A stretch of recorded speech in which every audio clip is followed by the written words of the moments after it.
final curtain call for the old stadium. It's housed 3 MVP seasons and millions of our memories for half a century, but 0 championship banners. Yet the lasting impact each MVP had on making you and me real believers hits us right in the feels. No sap or boring stats, I promise. Just how each shaped Buffalo into such a football oasis.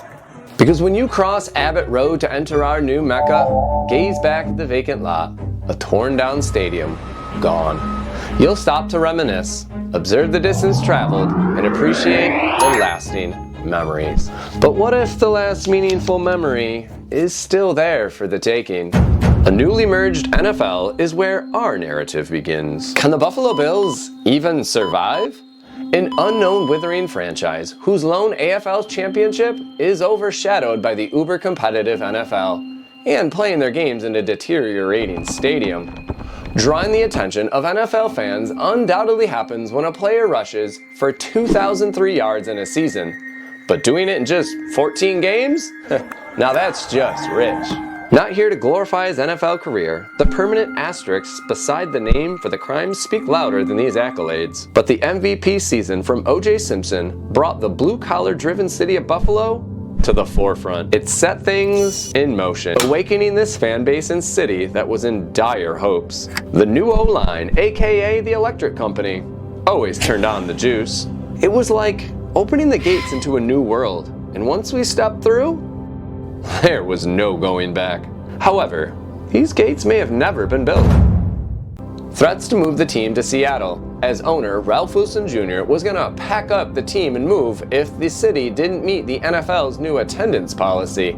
The Seattle Bills? While pushing the patience of Mr. Wilson, legislation passed funding a new open-air stadium. A newly minted Rich Stadium hosted the Juice's MVP season. Puts these Buffalo Bills on a map and made them a must-watch team. However, 3 years later, a sour juice went to San Fran, and fans experienced just one playoff game.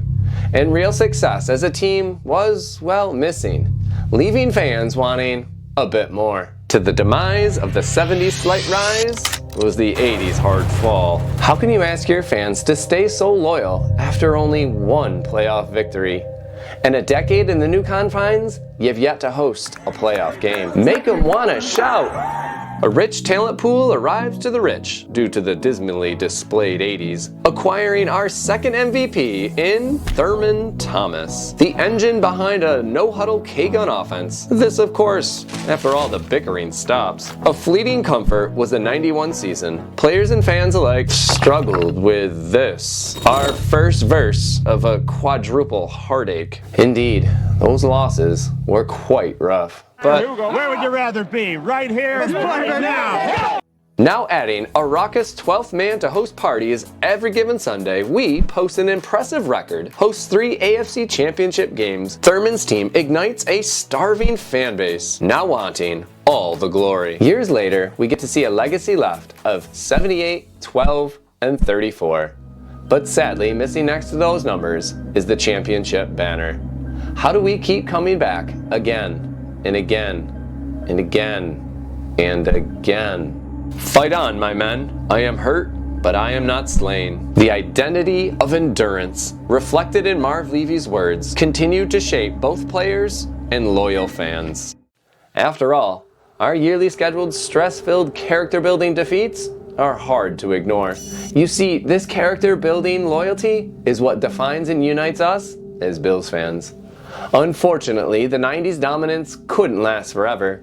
But seriously, how much longer do we have to wait?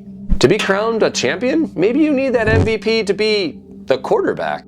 Now to finally get that player, but to add a foe who just seems to have our number in January. Josh Allen's current play is cementing his legacy as Buffalo Bills' best player ever. A gem of a player and a human being who wants to be here. Allen taking home league honors is like a very small consolation prize for another failed championship attempt.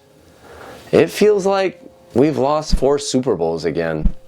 But coming off an undefeated record at home, the MVP is fitting to close out the stadium and realize where it all started for us as fans.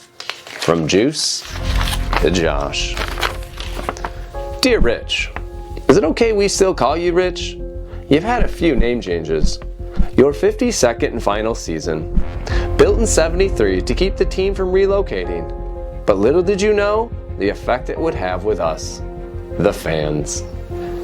You were built for Buffalo, but if there's one thing we know, it's that Buffalo was built for this.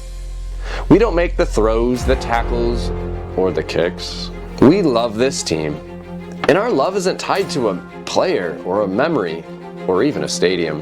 It's in our loyalty, unwavering, relentless, and unmistakably Buffalo. And that loyalty is proof that Buffalo is built for this. Built for this change. And that, my friend, you don't get anywhere else than right here. Fired up, one last tailgate, one last echoing shout song, one more home AFC Championship game? Wouldn't it be fitting? A faithful finale. What do you say? Let's share this season and video with all of Bills Mafia. Save the last dance for us. Go Bills.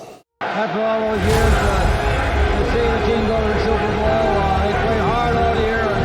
I've never seen anything like this ever in football. As you pointed out, that everybody, they're all here. I don't think anyone's left the stadium. We're right above one of the tunnels where people would leave. No one has walked through that tunnel. You know, the pictures are much more brilliant than anything we can say the rest of the way. 119 to go. Congratulations, Buffalo. The AFC wishes you well in the Super Bowl.